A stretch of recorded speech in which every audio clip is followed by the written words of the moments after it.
Good morning বন্ধুরা, কেমন আছো? আশা করি সকলেই ভালো আছো। এখন আমরা সকাল সকালে বেরিয়ে পড়েছি কাজে। তো আমরা এখন যাচ্ছি, আমাদের একটা গাড়ি এসছে, বালির গাড়ি, সেটাকেই আমরা মাপতে যাচ্ছি। তারপরে ওখানে গিয়েই তোমাদের সঙ্গে দেখা হবে বন্ধুরা। তো এই আমাদের বালির গাড়ি দাঁড়িয়ে আছে, এই গাড়িটায় আমরা মেজারমেন্ট করব। তো তার জন্য আমরা গাড়িতে আগে উঠে পড়ি। চলো গাড়িতে উঠে গিয়ে দেখাচ্ছি কীভাবে মেজারমেন্ট হয়।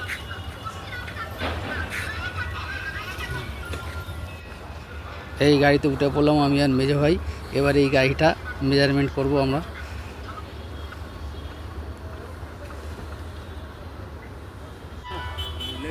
এই আমাদের মেজারমেন্ট হচ্ছে।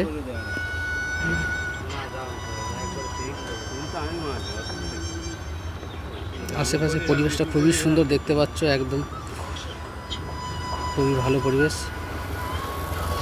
আকাশে একদম